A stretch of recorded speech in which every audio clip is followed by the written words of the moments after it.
पाकिस्तान की military establishment के पास बहुत सारे मोहरे होते हैं। इनमें सियासतदान भी हैं, इनमें ऐसे लोग भी हैं जो ब्यूरोक्रेट्स हैं, या ऐसे लोग भी हैं जो जर्नलिस्ट भी हैं, अलग अलग लोग हैं। तो इमरान खान साहब की फैमिली से रब्ता किया गया और उन्हें एक ऑफर की गई है, जबकि इमरान खान साहब की बात उनके बेटों से करवाई गई है। इमरान खान साहब की सिचुएशन क्या है और अब हुकूमत और मिलिट्री एस्टेब्लिशमेंट क्या सोच रही है, ये मैं आपको बताता हूँ। लेकिन पहले इमरान खान साहब की बहन ने अलीमा खानम ने कहा कि इमरान खान साहब के हवाले से जो हमें ऑफर की गई वो ये है कि इमरान खान का अस्पताल में हम इलाज करवा देते हैं और वहां पे स्पेशलिस्ट डॉक्टर भी हम मौजूद रखते हैं, लेकिन इमरान खान साहब के अपने डॉक्टर्स या उनकी अपनी फैमिली वहां पे मौजूद नहीं होगी। यही बात जो है वो अता तारड़ ने भी की है, इंफॉर्मेशन मिनिस्टर ने।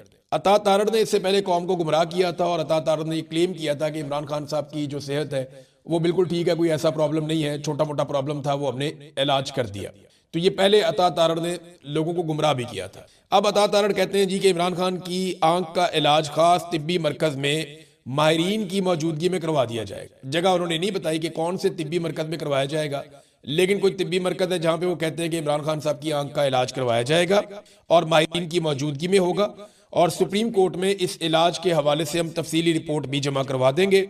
इस मामले पर अफवाहों और जाती मफाद के लिए सियासी रंग देने से गुरेज किया जाए, ये उन्होंने कहा अता तारड़ ने। हालांकि अता तारड़ इसमें एक मुजरिम है, वो जानते थे कि इमरान खान के साथ क्या हुआ, कितनी हालत खराब है, लेकिन उन्होंने चीजों को दबाने की कोशिश की। वो सारे लोग ही मुजरिम हैं जो इस बारे में जानते थे, खासतौर पे पाकिस्तान की मिलिट्री एस्टेब्लिशमेंट या आसिम मुनीर साहब, जिनके बारे में इमरान खान साहब कहते रहे कि मुझे या मेरी अहलिया को कुछ भी हुआ तो जिम्मेदार आसिम मुनीर होगा। ये बार बार इमरान खान साहब बात करते रहे।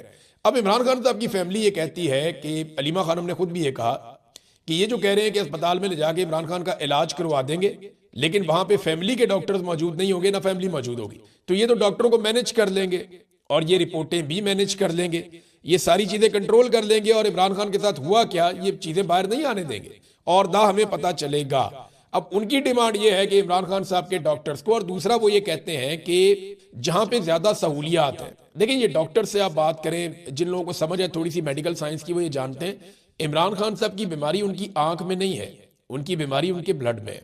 जहां से ये चीज इनिशिएट हुई, आपने उस चीज को रोकना है ताकि इमरान खान साहब की दूसरी आंख और जिस्म के बाकी ऑर्गन्स वो मुतासर ना हो। अब इससे पहले इमरान खान साहब के हमेशा से ब्लड टेस्ट ठीक आते थे, पिछले कई सालों का रिकॉर्ड उनका मौजूद है, उनके ब्लड टेस्ट भी ठीक है, उनका ब्लड प्रेशर भी ठीक है, बाकी सारी चीजें ठीक हैं। तो ये अचानक से इमरान खान साहब के ब्लड में ऐसा क्यों हुआ? ऐसा क्या उन्हें खिलाया गया, ऐसा क्या उन्हें पिलाया गया, या ऐसा क्या उन्हें दिया गया जिसके बाद इमरान खान साहब की ब्लड की कंडीशन इतनी खराब हुई कि उनकी आंख मुतासर हो गई और उसकी बिनाई चली गई। अब इमरान खान साहब ने जब ये बताया जनवरी में शुरू में कि मेरी आंख जाया हो चुकी है, यानी इमरान खान साहब बार बार दर्द की शिकायत करते रहे, आंख में धुंधला देखने की शिकायत करते रहे, और ये शिकायत वो अक्टूबर के महीने से कर रहे थे। अक्टूबर, नवंबर, दिसंबर, जनवरी के शुरू में इमरान खान साहब ने बताया, तो जनवरी के पहले हफ्ते में इस मामले को पहली मरतबा सीरियस लिया गया, क्योंकि तब तक काफी चीजें कंट्रोल में आ गई थी आसिम मुनीर साहब के। और 19 जनवरी को, यानी 14 या 15 जनवरी को, जनवरी के बिल्कुल मिड में जाके जेलर तब्दील किया जाता है जेल का। सुपरिटेंडेंट ऑफ जेल जो है गफूर अंजुम, उसको वहां से निकाल दिया जाता है, दूसरा बंदा आ जाता है। और 19 तारीख को पहली मरतबा 2 मशीनें पहुंचती हैं जो जैसे ही इमरान खान साहब के टेस्ट करती हैं तो वो तस्दीक कर देती हैं कि इमरान खान ठीक कह रहे हैं, बड़ा सीरियस इशू है और अब इनकी बिनाई जा चुकी है। और उस वक्त फिर पहले कोशिश की गई कि जेल में इलाज किया जाए, जब डॉक्टरों ने हाथ खड़े कर दिए तो फिर इमरान खान साहब को पिम्स ले जाया गया। अब उनकी फैमिली ये कहती है कि हमें पता चलना चाहिए कि उनके ब्लड में क्या है। इमरान खान साहब की लंबे अरसे से उनके डॉक्टर ये कह रहे हैं, उनकी फैमिली ये कह रही है कि हम उनके ब्लड टेस्ट लेना चाहते हैं और शौकत खानम से हम उनके टेस्ट करवाना चाहते हैं ताकि हमें पता चले। देखिए नवाज शरीफ के भी हुए थे, कलसूम नवाज के भी हुए थे, बहुत सारे लोग शौकत खानम से इलाज करवाते रहे, टेस्ट करवाते रहे। तो इमरान खान का भी ये हक है, जिन्होंने वो अस्पताल बनाया इस कौम के लिए, ताकि पता तो चले कि उनके ब्लड में ऐसा क्या शामिल किया गया जिसके बाद मामला यहां तक पहुंचा है। लेकिन इस बात को छुपाया जा रहा है लगातार। ये मैं आपको एक चीज बताऊं, इमरान खान बीमार नहीं है। ये जो पाकिस्तान तहरीक इंसाफ कहती है ना कि ना वो बागी ना गद्दार, ना वो भागा ना बीमार, वो ठीक कहते हैं। इमरान खान बीमार नहीं है, आप इसको एक और नजर से सोचें, वो जख्मी है। इमरान खान को इन्होंने डेलिबरेटली उस पर अटैक किया है, ये उस पर मेडिकली एक हमला किया गया, किसी चाकू से बंदूक से नहीं किया गया, किसी डंडे या नजर आने वाले हथियार से नहीं किया गया, लेकिन इमरान खान को डेलिबरेटली एक हमले के जरिए से जख्मी किया गया है। ये बीमारी नहीं है। इमरान खान वर्जिश करता है, कोशिश करता है अपने आप को फिट रखने की, वो भूख हड़ताल नहीं करता, वो अपने आप को मजबूत रखता है, वो खाना खाता है, किताब पढ़ता है, वो कोशिश करता है कि इस निज़ाम के साथ जितनी लंबी टक्कर ले सकता रहे वो ले। लेकिन ये उसके ऊपर एक तरह का हमला है। इमरान खान को बीमार नहीं, जख्मी किया गया है। और ये मैं आपको इसलिए कह रहा हूं, आप कहेंगे तो इसको एक तरह की बीमारी, लेकिन ये हमला है, ये एक वारदात है जो पाकिस्तान की मिलिट्री एस्टेब्लिशमेंट ने डाली है, और अब उन्हें ये भुगतना भी पड़ेगा। देखिए ना, आप इस बात का हिसाब किताब तो छोड़ देंगे, इमरान खान का इलाज इनको तो करवाना पड़ेगा। ये तत्ते तवे पे बैठ के भी इमरान खान का इलाज करवाएंगे, ये आप लिख कर ले लें। देखिए, पाकिस्तान तहरीक इंसाफ का जो अब तक का एहतजाज है जो वो कर रही है, जब से उन्हें ये रिपोर्ट मिली है 3 दिन से, तो उस रिपोर्ट के बाद जो पाकिस्तान तहरीक इंसाफ एहतजाज कर रही है वो कोई ऐसा एहतजाज नहीं है जिसपे आप ये कहें कि एस्टेब्लिशमेंट बहुत ही शदीद दबाव में आ जाएगी। हाँ, दबाव तो आ रहा है उनपे, लेकिन बैनुल अक़वामी दबाव आ रहा है, दबाव आ रहा है उनपे, कुछ हद तक दबाव आ रहा है। पाकिस्तान तहरीक इंसाफ ने अब तक किसी किस्म का कोई ऐसा बड़ा एहतजाज नहीं किया। जब मैं वीडियो रिकॉर्ड कर रहा हूं, अभी पाकिस्तान में शाम के 7 बजे, अब जब मैं वीडियो रिकॉर्ड कर रहा हूं हफ्ते वाले दिन शाम को 7 बजे तक, तो अब तक कोई इतना बड़ा ऐसा एहतजाज रिकॉर्ड नहीं हुआ जिसकी वजह से एस्टेब्लिशमेंट के पसीने छूट जाएं और वो इमरान खान के बारे में अपनी पॉलिसी बदल लें। अभी तक तो नहीं हुआ। तो ये जो इलाज वो इमरान खान का करवा रहे हैं, ये वो उनको करवाना पड़ेगा। इमरान खान इतना बड़ा आदमी है कि जो उन्होंने कर दिया है ना, इसको उन्हें भुगतना पड़ेगा। पूरी दुनिया को सारी चीजें पता चल गई है। इमरान खान की बीमारी की वजह से उन्हें इलाज करवाना पड़ेगा, और ये उनके ऊपर एक बड़ा दबाव है। उन्होंने कोशिश की थी कि ये जो इमरान खान की बीमारी है, इसी को ब्लैकमेलिंग के लिए इस्तेमाल करके इमरान खान से कोई डील लेने, तो वो तो नहीं माना। और एक चीज मैं आपको, और यहां पे पहले मैं रोकता हूं, मैं बाद में आता हूं अपनी इस बात की तरफ। एक और आपको मैं इंफॉर्मेशन देता हूं, ये इमरान खान साहब की फैमिली और डॉक्टर्स और इन लोगों को क्यों मना कर रहे हैं पता है आपको? इसका मतलब है जो टाउटों ने बयानिया बनाया कि इमरान खान की डील हो रही है, वो डील में पाकिस्तान की एस्टेब्लिशमेंट फिर नाकाम हो गई। देखिए, अगर तो डील कर रहा होता है इमरान खान या उसकी डील हो रही होती, तो इस वक्त इमरान खान की फैमिली को भी अलाउ करते, जाओ जाके मिल लो। इस वक्त इमरान खान के डॉक्टरों को भी अलाउ करते कि जाओ जाके मिल लो। ये कैसे फटे मुंह लोग हैं, इनको बिल्कुल ही समझ नहीं है, या पता नहीं बेशर्म है, या इन्होंने बेगैरती का कंबल ओढ़ा हुआ है, मुझे तो समझ नहीं आती इन लोगों की। ये टिल्लेबों के साथ कह देते हैं जनाब इमरान खान ने डील कर दी। वो डील की होती तो वो अस्पताल में अपनी फैमिली, अपने बच्चों के पास होता, उसके बच्चों को वीजे मिल जाते, इमरान खान अस्पताल के अंदर होता, इमरान खान साहब की बातचीत हो रही होती, इमरान खान साहब चीजों को नॉर्मलाइज कर रहे होते। वो तो नहीं कर रहा भाई। मुलाकातें आप इसीलिए रोक रहे हैं ना कि वो कोई बात ना कर दे, या इमरान खान की कही हुई कोई बात बाहर ना आ जाए। बड़ी मुश्किल से इमरान खान के बच्चों से उनकी बात हुई है। तो हिसाब किताब इस बात का नहीं होना कि इमरान खान का इलाज जो है वो क्यों नहीं करवाया जा रहा। वो तो इलाज तो अब ये करवाएंगे, इनका बाप भी करवाएगा इलाज, इनको इमरान खान का इलाज करवाना पड़ेगा। और ये वजीर इत्तलात कह भी चुका है, इन्हें पता है कि ये इमरान खान का इलाज करवाए बगैर इनका गुजारा नहीं है, इन्हें करवाना पड़ेगा। डैमेज इन्होंने कर दिया। अब असल सवाल ये है कि जिम्मेदार कौन है जिसने इमरान खान साहब की एक आंख की बिनाई बिल्कुल जाया कर दी थी। ये तो अल्लाह ताला ने करम किया ना कि एक इंजेक्शन लगने के बाद डॉक्टर्स ने कहा जनाब के 15% बाकी आ गई है, वापस आ गई है। अच्छा, ये कैसे इमरान खान साहब ने कहा? बहुत सारे टाउट्स और बहुत सारे लोग ये सवालात पूछ रहे थे, सियासतदान भी कह रहे थे इमरान खान के मुखालिफिन कि भाई इमरान खान को कैसे पता है कि उनकी 85% बिनाई चली गई है और सिर्फ 15% बाकी है। तो वो सलमान सफदर साहब ने इसके ऊपर क्लैरिटी दी है। उन्होंने कहा जी इमरान खान साहब को खुद से नहीं पता कि उनकी 85% बिनाई चली गई है, उनकी तो 100% चली गई थी। ये तो जब उनका ट्रीटमेंट हुआ और अस्पताल में डॉक्टरों ने उनकी रिपोर्ट्स दोबारा बनाई, तो डॉक्टर्स ने उनको बताया कि जनाब आपकी 15% आई साइट रिवाइव हुई है, जो 100% चली गई थी अब 15% है जो आपको वापस मिल गई है। ये डॉक्टर्स ने इमरान खान साहब को कहा, इमरान खान साहब ने अपने मुंह से नहीं कहा। अब इमरान खान साहब की उनके बेटों से बातचीत हुई है, मेरी फैमिली जराए से 2-3 जगह बात हुई, मैंने कोशिश की कि मुझे पता चले, लेकिन वो नहीं बता रहे। वो ये कह रहे हैं कि इमरान खान साहब की उनके बेटों से ही बात हुई है। एक जुमला मुझे सिर्फ पता चला कि इमरान खान साहब ने अपने बेटों से कहा कि मैं वैसे ठीक हूं लेकिन मेरी आंख खराब हो गई है। ये इमरान खान साहब ने कहा अपने बेटों को, और ये बहुत फिक्रमंद है उनके बेटे। फैमिली जराए ये बताते हैं उनके बेटे बहुत परेशान थे इमरान खान के, उन्हें वीजा भी नहीं मिल रहा पाकिस्तान का, वो इमरान खान को मिलना भी चाहते हैं। और इन हालात में कोई भी बेटा होगा वो बहुत परेशान होगा अपने वालिद के लिए कि उनकी आंख ही जाया हो गई। लेकिन जो एक जुमला मुझे पता चला वो यही है कि इमरान खान ने उन्हें बताया कि मैं ठीक हूं लेकिन मेरी आंख खराब हो गई। और बड़ी हाई स्पिरिट में इमरान खान साहब थे, उन्होंने अपने बेटों को हौसला दिया। बहुत मजबूत आदमी है इमरान खान, और बच्चों के लिए बहुत मुश्किल वक्त होता है इस किस्म का, जब कोई वाकया हो जाए, इस तरह की चीज सामने आ जाए। तो 20 मिनट बात हुई इमरान खान साहब की अपने बेटों से। अब क्या बात हुई है, या इमरान खान साहब ने उन्हें कोई इंस्ट्रक्शन दी या नहीं दी, वो तो उनके बच्चे बाद में जो है वो बता सकते हैं। अभी तक तो कल उनकी बात हुई, अभी तक उन्होंने कोई बात पब्लिक के साथ या किसी जगह पे शेयर नहीं की, सिर्फ फैमिली के लोगों को पता। और उनके बच्चों ने ये बताया अलीमा खानम को, जो अलीमा खानम ने पब्लिक की बात, उन्होंने कहा जी कि इमरान खान साहब अपने बच्चों से बात करने पे खुश थे। अब नाज़रीन आ जाए जरा एहतजाज की तरफ। जो एहतजाज इस वक्त तक हो रहा है, जो मैं इस वक्त आपको ये कह रहा हूं कि ये उस लेवल का एहतजाज नहीं है जिस लेवल का एहतजाज क्लेम किया जा रहा था तहरीक इंसाफ की जानिब से। जो मुख्तलिफ जगहों में धरने, उनमें भक्कर डीआई खान रोड पे एक धरना चल रहा है, स्वाबी इंटरचेंज पे एक धरना चल रहा है, कुराक्रम हाईवे बंद है और डीआई खान इस्लामाबाद की जो हाईवे है वो भी बंद है, कोहाट जंड रोड जो है ये बंद है, चमन कोयटा रोड जो है ये भी बंद है, जीटी रोड अटक पुल, लाहौर कचहरी, पार्लियामेंट के अंदर जो है वो एक धरना चल रहा है, पार्लियामेंट लॉजेस के अंदर एक धरना चल रहा है, खैबर पख्तूनख्वा हाउस में एक धरना चल रहा है और बाकी रेड जोन हुकूमत ने खुद ही बंद किया हुआ है। आजाद पत्तन पुल है आजाद कश्मीर का, उसको भी बंद किया गया है और यहाँ पे आजाद कश्मीर के हवाले से सरदार अब्दुल कयूम नियादी साहब जो साबिक वज़ीर आज़म है वहाँ के, पाकिस्तान तहरीक इंसाफ के अहम रहनुमा, उन्होंने अब ये ऐलान कर दिया है कि जनाब आप आजाद कश्मीर को बंद करें, जगह जगह वहां पे भी एहतजाज करें। अब इमरान खान साहब की फैमिली को इस वक्त एक स्टेप लेना पड़ेगा अगर वो ये चाहते हैं कि इस हुकूमत के ऊपर दबाव बढ़े और ये हुकूमत उनको एक्सेस दे इमरान खान साहब तक, उनकी मेडिकल रिपोर्टों तक और डॉक्टरों को जाने दे इमरान खान साहब के भी।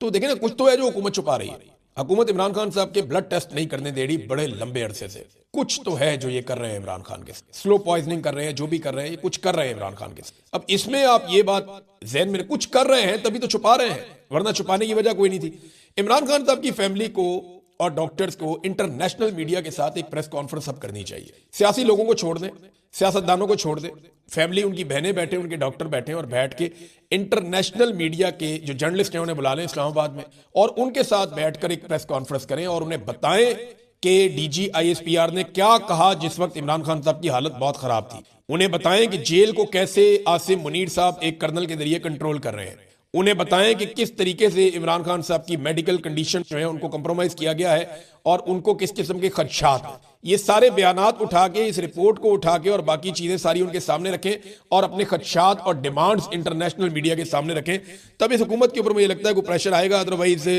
ये हुकूमत कोई प्रेशर ले नहीं रही। देखिए ना, हालात ये है कि इस्लामाबाद में जो 3 धरने दिए हुए हैं, हालांकि छोटे छोटे धरने हैं, क्या फर्क पड़ता है, मासूम से धरने। अब उन धरनों के ऊपर भी कवरेज की इजाजत नहीं दी जा रही। वो मीडिया वाले गए कवरेज करने के लिए, वो डीआईजी ऑपरेशन खुलेआम कह रहा है, वो कह रहे जी अगर किसी ने भी इनके इंटरव्यू किए या कोई भी इनकी कवरेज करता है कैमरे छीन लो। वो पुलिस वालों को खुलेआम कह रहा है। ये पाकिस्तान में जनाब मार्शल लॉ लगा हुआ है और मार्शल लॉ को पुलिस सपोर्ट कर रही है और नवाज शरीफ और जरदारी उस मार्शल लॉ के सहूलतकार है। कम से कम पाकिस्तान के क्रिकेटर्स ने अब बोलना शुरू किया नाजरीन, और इंडियन क्रिकेटर्स ने पाकिस्तानी क्रिकेटर्स को थोड़ी सी गैरत दिलाई। सबसे पहले जिस आदमी ने जुर्रत की और खामोशी को तोड़ा वो यूनुस खान। यूनुस खान आपको पता है बहादुर आदमी है और यूनुस खान ने सबसे पहले आवाज उठाई इमरान खान साहब के हक में, इमरान खान साहब के लिए। हालांकि ये इमरान खान साहब के साथ कभी नहीं खेला, लेकिन यूनुस खान ने आवाज उठाई। उसके बाद शोएब अख्तर ने आवाज उठाई, जोरदार आवाज उठाई। और शोएब अख्तर ऑलरेडी इमरान खान साहब का जो प्रोजेक्ट है शौकत खानम, उसके लिए फंड रेजिंग के लिए अमेरिका में मौजूद है, तो शोएब अख्तर ने भी आवाज उठाई। शोएब अख्तर के बाद फिर बाकी लोग बोलना शुरू हुए, वसीम अकरम, मोहम्मद हफीज, वकार यूनस और एंड में रमीज राजा। तो इन लोगों ने आवाज उठाई इमरान खान साहब के लिए। अपने अपने सोशल मीडिया के अकाउंट्स के ऊपर इन्होंने रोला डालना शुरू किया कि जनाब इमरान खान साहब के साथ बहुत ज्यादती हो रही है, ये ज्यादती बंद की जाए, उनका जो है वो इलाज होना चाहिए। यानी वो मेडिकल के हवाले से ज्यादातर बात की। सियासी इख्तलाफात अपनी जगह पे, सारा कुछ अपनी जगह पे, लेकिन वो एक हीरो है, हम उनको दुआएं दी इन्होंने साथ कहा जी उनका इलाज होना चाहिए और उनको सेहत अता करे अल्लाह ताला, इस तरह की दुआएं भी की हैं। तो कोई कमजोर अल्फाज में बोला, कोई तगड़े अल्फाज में बोला, लेकिन अच्छी बात यह है कि अब ये लोग बोलना शुरू हुए 3 दिन गुजरने के बाद। तो पाकिस्तान की जो फस्तायत है उसका अंदाजा आप यहाँ से भी लगा सकते हैं, और जो जमहूरियत है पाकिस्तान में वो भी आपको यहाँ दिखाई देती है। मोहसिन नकवी वहाँ पे चेयरमैन पीसीबी बना हुआ है, सारे पुराने और नए खिलाड़ियों से खुश रखना चाहते हैं, और वो आसिम मुनीर का बहुत चहीता है। तो अब सारे खिलाड़ियों को आसिम मुनीर को भी खुश रखना पड़ेगा। वो बेचारे सारे डरे रहते हैं कि जनाब इसके साथ किया तो कॉन्ट्रैक्ट ही ना खत्म हो जाए, कोई ये सोचता है कि जनाब नौकरी ना चली जाए, कोई ये सोचता है कमेंट्री ना चली जाए, कोई ये सोचता है कि जनाब मेरा जो टीवी चैनल के ऊपर आना जाना वो भी बंद ना हो जाए। तो वो बेचारे डरे हुए हैं सारे, उन सबके माली मामला जुड़े हुए हैं, और ये तो रिज़्क छीनने वाले बंदे बने हुए हैं आजकल। तो नादरीन, ये थी अब तक की सूरत हाल। मैं इन चीजों के ऊपर नजर रखूंगा, आपके साथ शेयर करता रहूंगा। बहुत बड़ी बड़ी और खबरें पाकिस्तान में आ रही हैं। कितना बड़ा लॉस पाकिस्तानियों को हो गया, बिजली में इन्होंने अब क्या किया, सरकारी इदारों में कितना बड़ा, ये सारी चीजें पड़ी हुई हैं। लेकिन इस वक्त सबसे इंपॉर्टेंट चीज इमरान खान की सेहत के हवाले से, इमरान खान के इलाज के हवाले से, जिसको हम डिस्कस कर रहे हैं, और ये इंपॉर्टेंट है खास तौर पे ओवरसीज पाकिस्तानियों के लिए। ओवरसीज पाकिस्तानी पैसे भेजते रहते हैं पाकिस्तान में, खास तौर पे ईद आ रही है तो इस हवाले से भी लोग पैसे भेजेंगे, ईदी भी भेजनी है, कुर्बानी के लिए जानवर भी लेने हैं, और ईद के अलावा भी ओवरसीज पाकिस्तानी पाकिस्तान में पैसे भेजते हैं। तो अलग अलग तरीकों से पाकिस्तानी पैसे भेजते हैं। मेरी टीम ने मुझे बताया था उस वक्त, तो मैंने कहा था पहले मैं चेक करूंगा। तो ये एक तरीकाकार है पैसे भेजने का, टैप टैप सेंड। ये एक मनी ट्रांसफर एप्लीकेशन है, आप इसको इस्तेमाल कर सकते हैं पाकिस्तान में पैसे भिजवाने के लिए। क्योंकि मैंने जाती तौर पे 2-3 लोगों से पैसे भिजवाकर चेक किया और जब मुझे कंफर्म हो गया तो मैं आपको बता रहा हूं कि ये एप्लीकेशन बहुत सेफ है, आप इससे पैसे पाकिस्तान में भिजवा सकते हैं।